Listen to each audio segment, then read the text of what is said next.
The chapel was pitch black now, suffocating in its stillness. Isabella's breath came in shallow gasps as she tried to steady herself. Her palms were clammy, her fingers trembling as they clutched the worn prayer beads around her neck. Every instinct in her body screamed at her to run, to flee this place and never return. But she was frozen, trapped by the dark, by the woman standing in the doorway, her figure fading in and out like a wisp of smoke. The Sister of Shadows did not move. She just stood there, the faint outline of her face a mask of serenity, though her hollow eyes gleamed with something far darker than anything Isabella had ever seen. The woman's skin seemed to stretch taut over her bones, her lips cracked and dry, as though she had not spoken, or eaten, for years. The air was thick with the stench of old, damp earth, the odor of rot and decay that seemed to emanate from the very walls.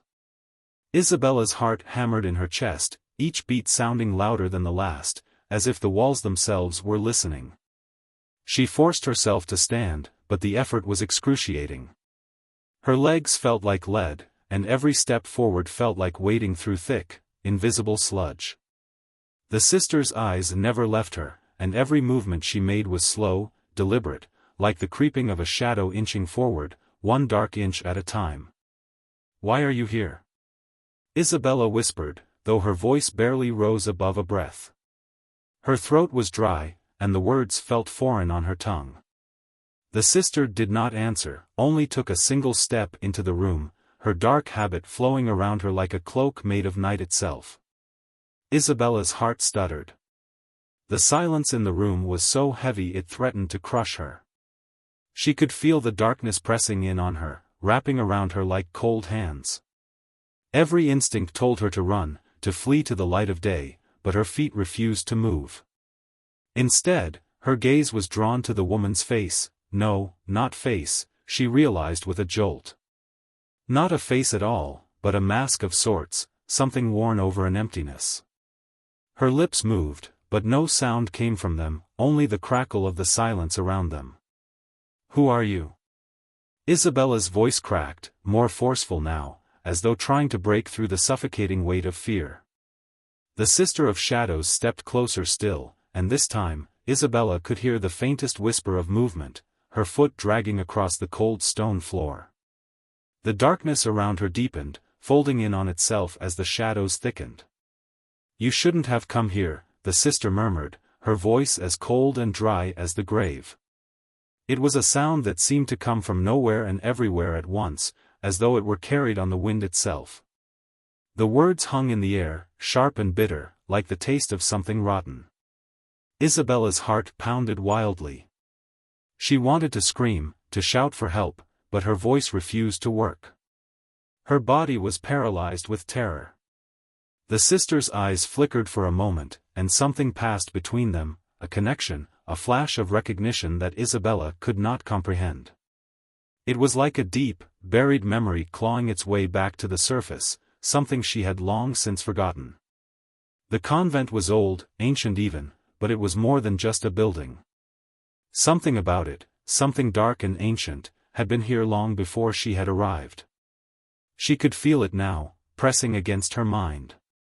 The sister reached out with a long, bony hand, her fingers twisting unnaturally as though they were reaching for something just beyond the edge of reality. Isabella gasped, stumbling back, but the door to the chapel, now only a faint outline in the darkness, was no longer visible.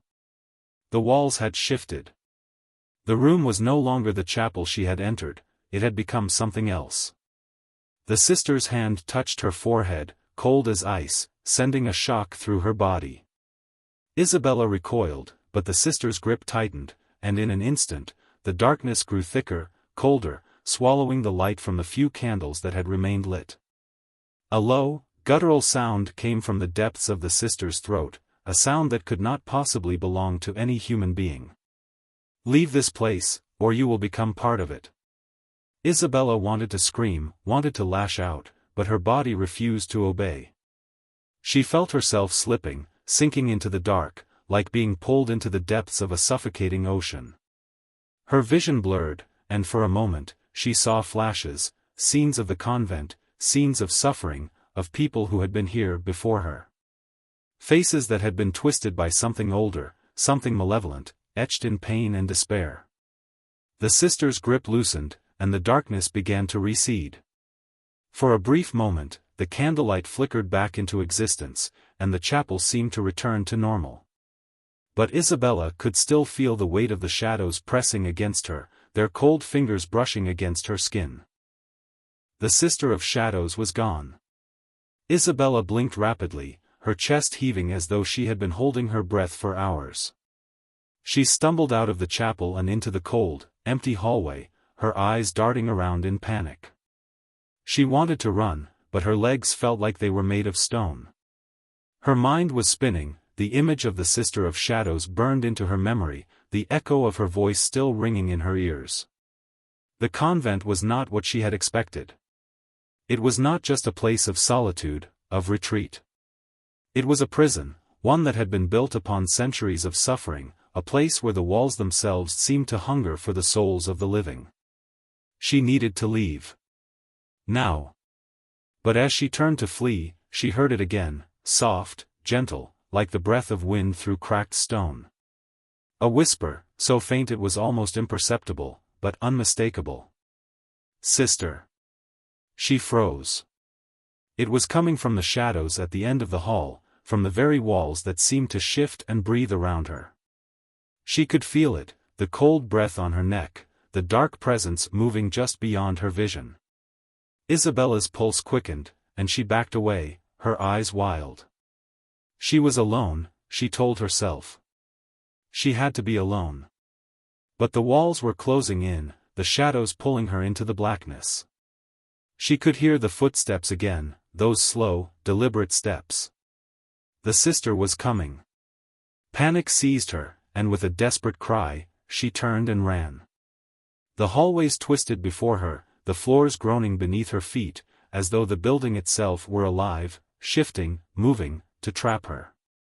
She stumbled through the empty corridors, her lantern flickering wildly in her hand, casting eerie shadows across the walls.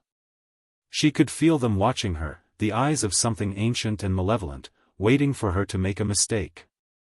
And then, just as she reached the stairs that led out of the convent, she saw it. The sister stood at the bottom of the staircase, her long, black habit pooling around her feet, her face obscured once more by the veil. Her eyes were glowing in the dark, deep wells of shadow. The sister was smiling now, no, grinning, her lips pulled back in a grotesque mockery of a friendly expression. Isabella froze, caught between the desire to flee and the certainty that there was no escape. The sister of shadows had found her. No, Isabella gasped, her voice a whisper. No, please. Please, just let me go. The sister's lips moved again, but the words she spoke were incomprehensible, drowned out by the ringing in Isabella's ears. The air grew colder, the darkness heavier. Isabella could feel herself slipping, losing control of her own body. Her hands trembled as she raised the lantern, its dim light flickering, struggling against the overwhelming blackness. And then, just as the sister took a step forward, something deep within Isabella stirred. A memory, a flicker of thought from somewhere distant and buried. The crucifix. The crucifix on her wall. The light. The faith that had sustained her all these years. She held the lantern higher, the flame flickering and flaring as she whispered a prayer under her breath, her words shaking, but resolute. In the name of the Father, the Son, and the Holy Spirit. The darkness began to recede. The sister screamed, a sound so horrible, so unnatural, it sent shockwaves through Isabella's body.